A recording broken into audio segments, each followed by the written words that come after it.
Hi, I'm Lucy Crisp. I'm a pop singer-songwriter that includes synths in my music like left, right, and centre. My name is Superman on the beat, and I'm a producer. My music is like a mix of rock, pop, and hip hop. I would say the main barrier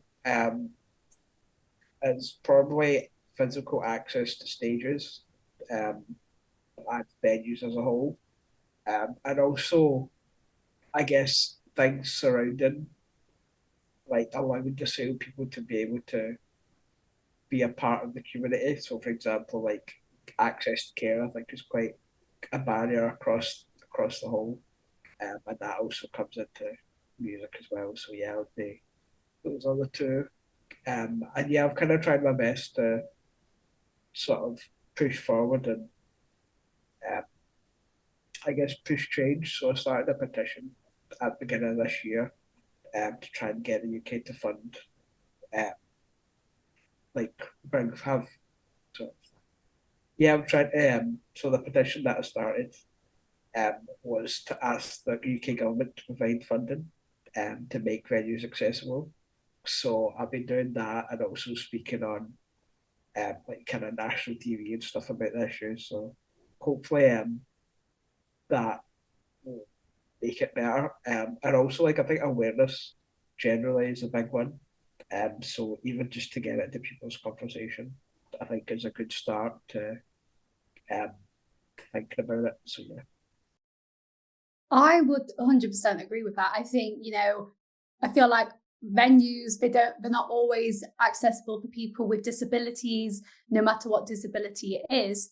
And in a way, you would think, it's 2023, surely there should be, some placement or something to be put in place for just like disabled musicians who are trying to access the stage and fans as well, because obviously you have like wheelchair access tickets for a lot of venues or pretty much all venues. I think it is a standard requirement from what I remember of.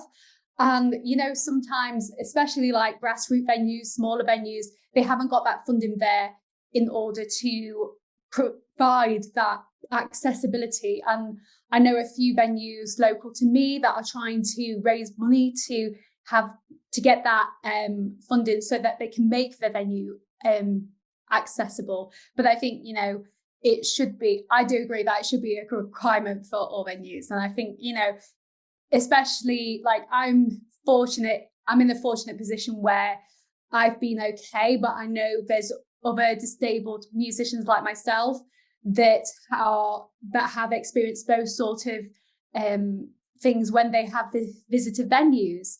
And I think in a way there should be it should just be a standard requirement. I think no one should have to miss out on seeing their favorite artist or their favorite band just because of their disability. I think for me in particular, I think, like again with venues, I think, venues should be a bit more accessible and, friendly to those who are disabilities. I mean, I know a friend who recently experienced an issue with being able to take part in the open mic night because they primarily use sign language for their performance. And the organisers of that event just said no because they couldn't sing or perform an instrument, which, you wouldn't think that would happen to somebody like that. But I think, sign language is another form of language, and anyone should be able to express themselves at open mic night, really. I don't know if you've ever had that problem yourself, or, I mean, there's probably a lot of people that have. Yeah.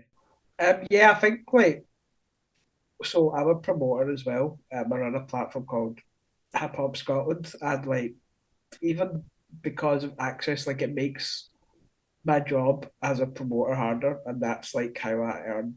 That's like how I live is to make money as a promoter. So like in Glasgow, I've only got literally an option of two venues that are like small that have access to the stage and like the venue as a whole. So I think like it's definitely happened to me, but not really like on a personal level. Like actually, there was one time where I was meant to perform, And like they said they would have a ramp, then we got there and they didn't have a ramp.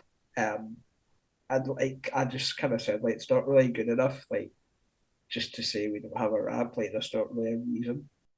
I Um, would have been absolutely fuming at that. I don't know what kind of emotion she felt, but I can imagine that, it really is the venue's responsibility. If they told you that there was a ramp there, they should have had a ramp ready. and you know what's even worse? So like a week after, we had another show there, and they said that we can sort out the ramp and we'll send you the invoice. And I was like, because I'm not paying to like hire a ramp to get on stage. Like, what? What? It's already like it's already hard for performers to like make money to perform. Never mind having to pay for the ramp to get on stage. And I was just like, that's kind of what started the whole idea of the petition. So that's what really kind of drove me to like push change. But yeah, like that is if that's happening like all the time, then. But to me, like in terms of like just access as a whole, when venues say like obviously it's hard times for venues, I can understand that, and like everybody's struggling right now. But to me, like you don't see a venue mourn that they have to put in a public toilet. Like they don't say, "Oh, we don't have enough money to put in a toilet." So like, why can it not be thought of the same way to have full access? Like it shouldn't really be like an option. I totally agree with that. Um, and then I think like other barriers that I've faced personally, is like, like trying to reach out to people and being able to access like music networking events, especially like if you're living as like yourself in Scotland and then you're having to go all the way down to London. And I don't know about yourself, Sanjeev, but obviously, like, not every route to get into London is accessible, and there's cost barriers that apply to those journeys as well. And in a way, it's quite off-putting because I feel that, why does everything have to be in London? Retrospectively, I totally understand, London's the creative capital, but also not every disabled person is going to be able to get from, say, Land's End to London or wherever in the country, because obviously trains aren't always accessible. There's not always the ramps there. I mean, it's hard enough already trying to get on an aeroplane with a lot of medication. I've experienced that myself. But yeah, it's just a bit off-putting. And then like relating to like meeting people within, the music industry.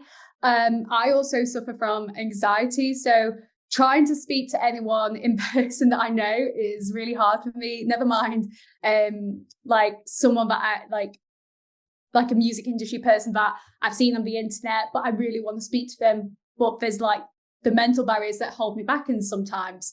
And I think as well, when you speak to people about your condition, and this is something that I experienced a couple of weeks ago, actually. I went to an event and I was speaking about the reason why I create music, which, for those who don't know, is like trying to empower, being like this disabled musician and showing that people with disabilities can achieve something. And when I was like speaking about my condition, I kind of got the, oh, I'm sorry. And then they just never seemed any more interested in that. And, it's really frustrating because like when you're trying to get yourself across as an artist and you just get that, it's like, ask me something a bit more. It's like, oh, how long have you been dealing with it? Or just something that allows that conversation to carry on and, gets me to speak a bit more about it and not be afraid. Because, trying to reach out to people in the music industry is already hard enough. So, I feel like the I'm sorry response, I don't know. I've got to that point now where I just kind of just accept it. But also at the same time, I think there's better ways that people could respond to, when you're opening up to somebody about what you're going through. Yeah. Yeah, no, I definitely agree. I'll start off with what you were saying about like everything happened in London. I do think that's like, yeah, I think sometimes like because everything's based in London, it does make it harder for people like myself because like I can't just drop everything and go like a lot of people. Yeah. Like a lot of just so much planning. There's like going to a hotel, there's like hiring equipment, there's like sorting out care. So like I guess it's not as simple for a lot of people like ourselves to just like go somewhere. I So mean, it is quite frustrating, but I think like it's definitely getting better. Like it's slowly becoming more kind of, especially in Scotland, there's more industry events now. yeah. More like there's so much talent up here to sort of work with. So yeah, And I would say the same about Nottingham in particular. There's a lot more music networking events than what there was 5 years ago. And it's just really good to see that sort of developing over time. I mean, we've recently just had Hockley Hustle, the panel, across that weekend, and there was a lot of music managers and people from radio as well that attended that. And it was just such a good networking event. And I think, the more events that we have that aren't just in London, I guess is a good thing, because if you're having to travel far away, like maybe it's kind of like that situation where maybe we should just all meet in the middle of somewhere. I don't know, like how you do like a songwriting camp and everyone's just in the middle of nowhere. I feel like that would be really cool for some reason. that would be really cool actually. I just want to go back to what you were saying but like the reason that I guess like one of the main reasons that you're an artist is to show what disabled people are capable of, and I think like there's definitely I think there's an idea. It's quite institutional. I think the thinking that like disabled people aren't really capable of. Like people have really low expectations. I feel like just as a whole, and I feel like anytime people I tell someone like I'm a producer, they almost like it's like they don't really think it's serious. Like they don't really like to just presume that I just kind of do it as like a hobby. They don't like register as if someone else had said they were a producer. And then once I tell them what I do, they're like always so like mind blown. Because I'm just like I think that's like an issue, like just the expectations. But I think like the fact that we are disabled artists from like visibly and publicly and we talk about these things and that we're like on stages, I think that's all going to change how people think about disability.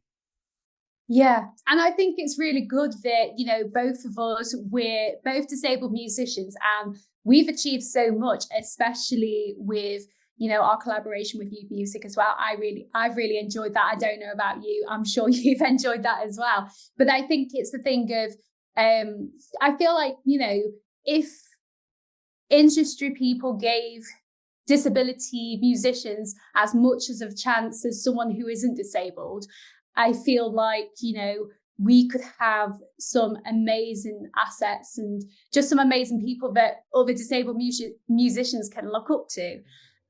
And, I think there's still a long way to go with just how disabled musicians are placed in the music industry. But I'm really excited about the future of that. Yeah, I think it's definitely a bright future. And I think it's definitely getting better. But yeah, like we really need that role model, just so like we can believe that we can headline Glastonbury. Like just even that, like we need to see that to believe it for sure. I think if you can dream it, you can believe it. And I think, even us just talking on here today, it's just really good that, hopefully there's a lot of other people that feel the same, or, we may like be able to change some people's minds about disabled musicians in general. And, I think like there's still a lot of barriers in the music industry, and as well, you don't see a lot of artists that are open about having a disability. And I think, if we were more open as a society about disabilities and more accepted, I think, that would make the cherry on top of everything. And, we probably have a lot more artists that are open about that. It's something that's not really spoke about in a way.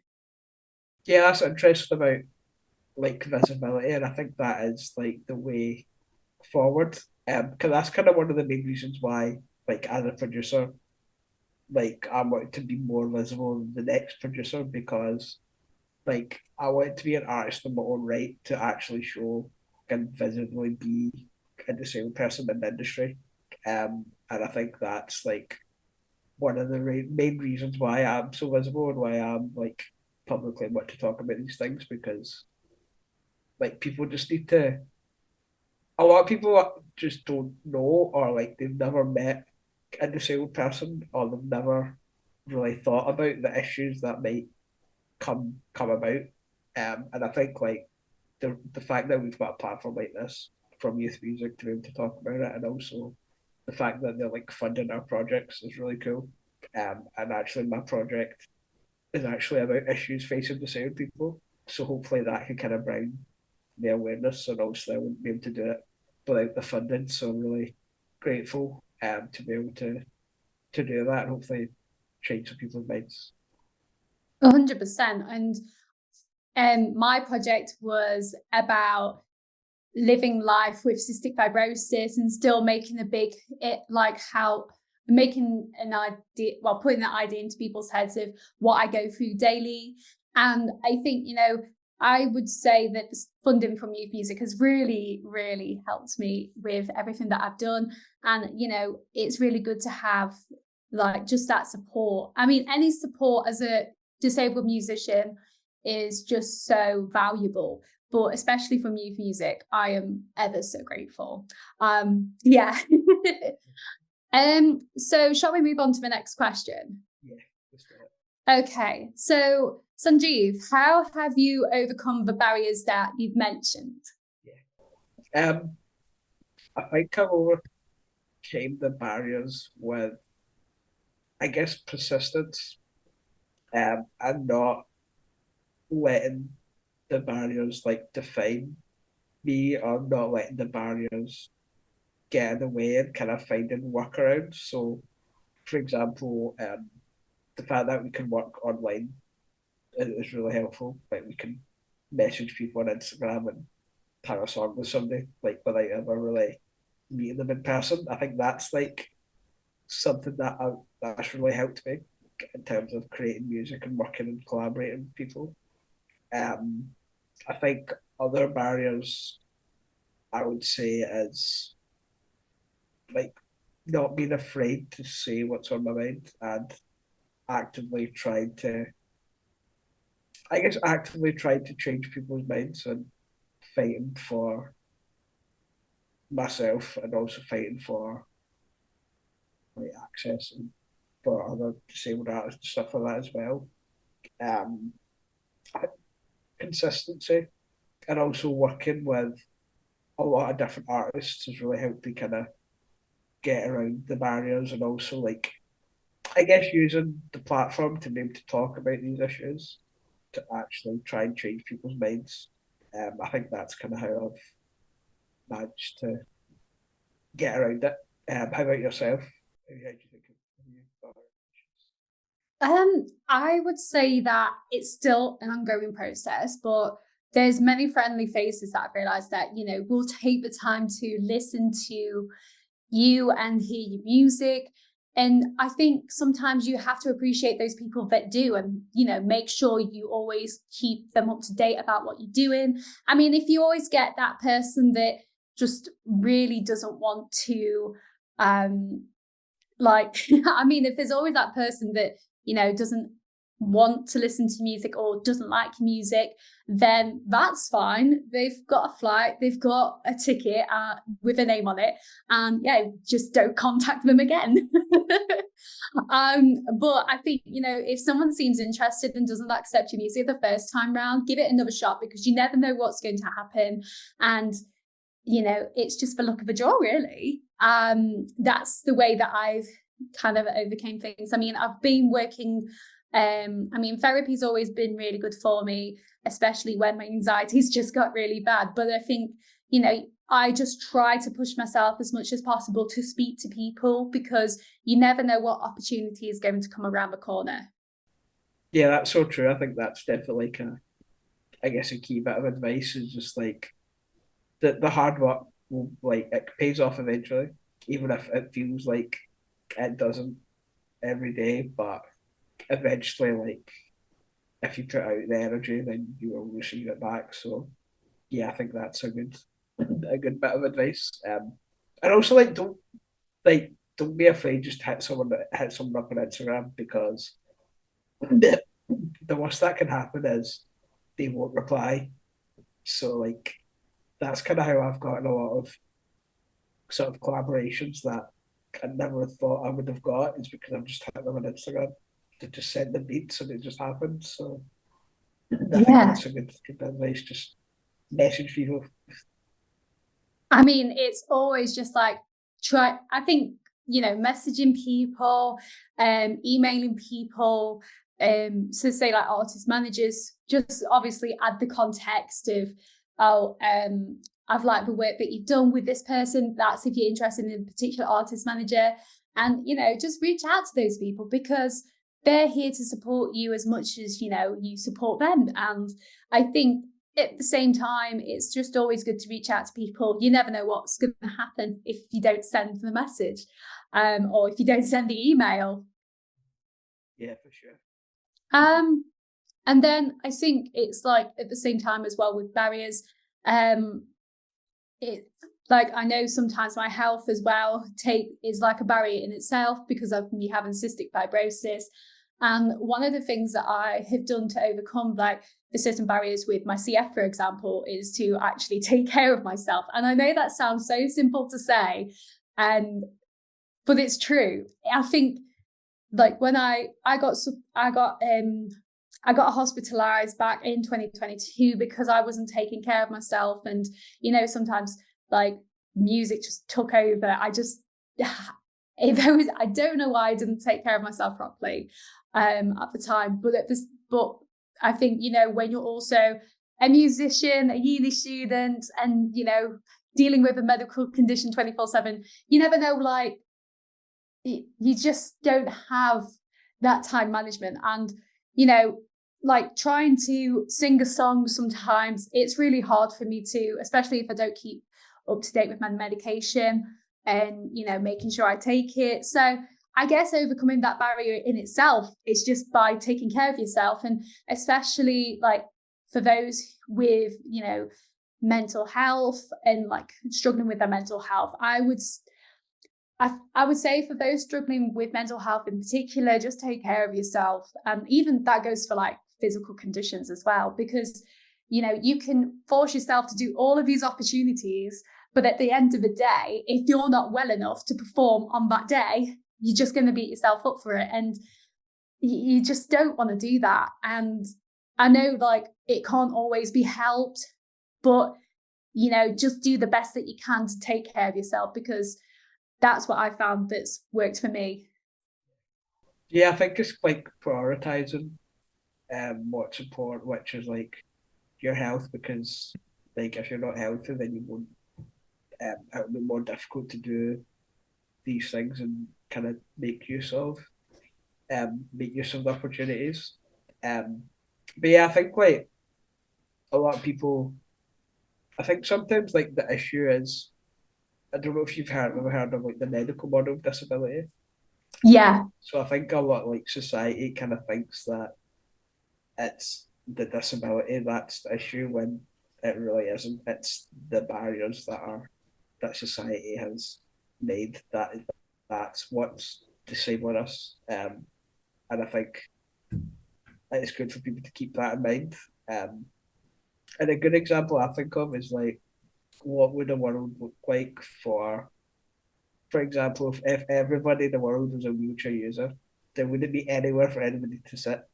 So like that is kind of like an example of how society isn't kind of made for us in mind. I would say possibly just like society being more open to, disabled musicians and knowing that actually they rock as much as their favorite artists. I would say that especially for us, just like give us a chance, because you never know what we're going to bring to the table. And I think it's just really important, to always be open and honest about what you're going through personally. And I'm a big believer in that. I mean, not everyone wants to open up about what they're going through, but it honestly makes you feel so much better knowing that there's other people like you out there. And especially like, I kind of want to also encourage any musician to also speak up about their own disability if they have one, you know, to their fan base, because they'll feel more part of the community and know that you're acknowledging them too. And, you know, it would also be like really nice to see more music networking events that aren't in London, but like still accessible so everyone can kind of just meet in the middle in a way. Yeah. I think I've wrapped it up pretty much there. Um, Do you want to add anything, Sanjeev? yeah, I was going to say, I think it's interesting. What was the first thing you mentioned again? Sorry, something you Um, mentioned. I can't I think it's like, it was about giving, you know, disabled musicians as much of a chance as those who remember. Oh, don't yeah, have a disability. Yeah. yeah, And, you know, just artists opening up about the disability, you know, if they do have one. yeah, yeah. I think that's a really good point, and I think like for me, I just want to see more. I guess from society and the industry itself, like more like empathy instead of sympathy.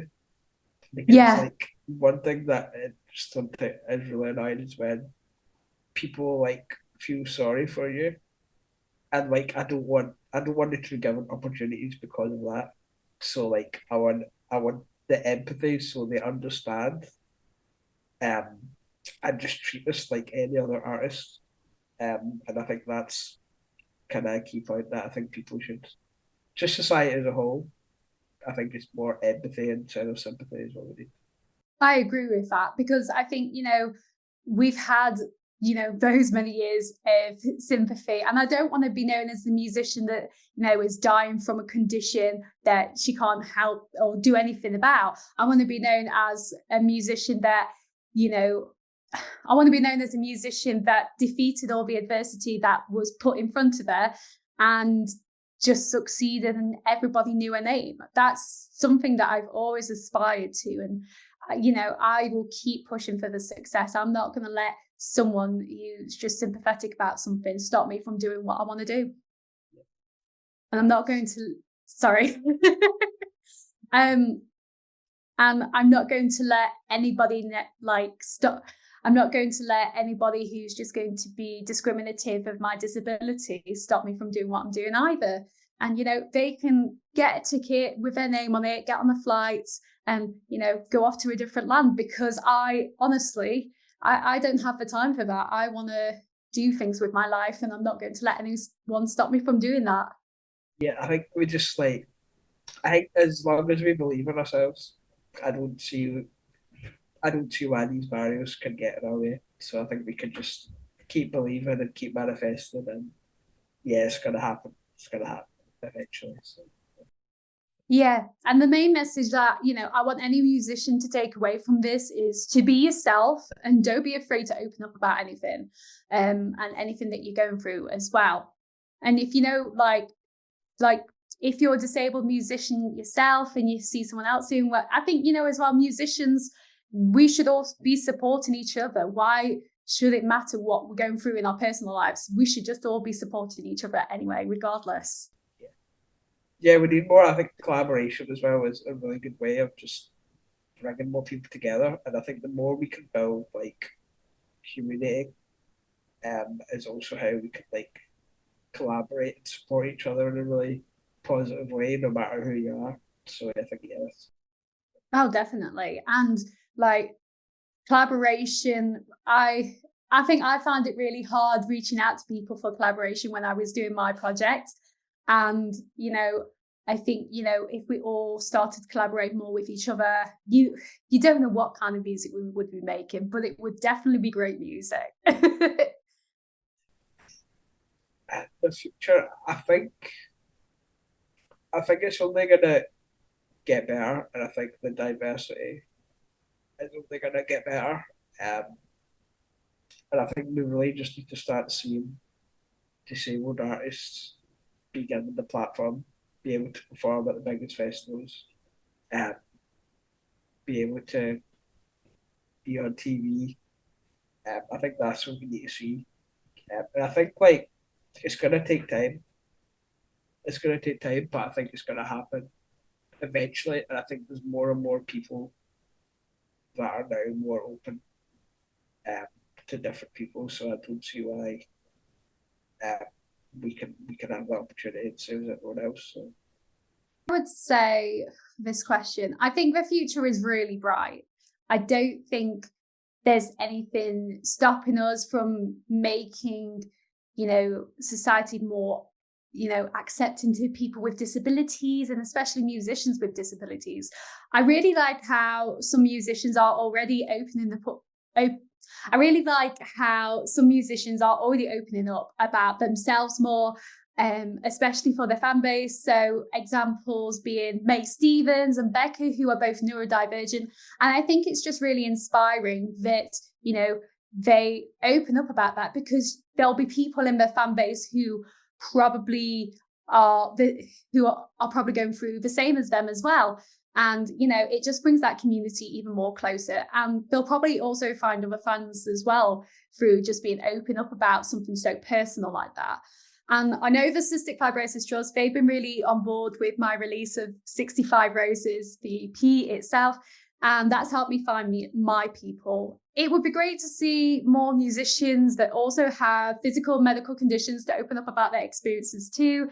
And I mean, I'm sure they will when they're ready. I would love to see in the future, hopefully, a disabled musician who's open about, the disability, or not even open as much, just performing at big festivals like Glastonbury, Reading and Leeds. I think, the possibilities are endless. There's so many opportunities out there. The opportunities are endless. I think that's a good point about artists who might have a disability talking about publicly. Like even Luis Capaldi is a really good example. He's just kind of been a lot more public recently. I think that's really opened up people's thoughts about what say people go through, and also what we're also capable of in terms of as being a musician. So I think that's a really good point. I think the more people do that, the more like people use their platform to show and talk about these things. I think down the line it's only going to be a positive thing for everyone involved. Yeah, 100%. And I think I agree that Luis Capaldi is such a great example. I watched his documentary, and knowing that he's going through something like I'm going through something, it just, really made me feel just happy that both that there's something that we could kind of relate over in a way. I feel like society kind of has a habit of maybe like putting like artists or celebrities like on a sort of pedestal of like nothing can be going wrong for them sort of thing. But I think we need to acknowledge that like they're all human. At the end of the day, they have things going on like that that we don't know about. So yeah, I think that's Yeah. And Lewis, going back to Lewis as well, he was one of the reasons why I started releasing music. Like his music is so down to earth, so personal. And, as someone who has a disability, I wanted to have that sort of same impact within my own music. So hearing about Lewis with the Tourette's, I think, that just made me offer him even more, if that makes sense.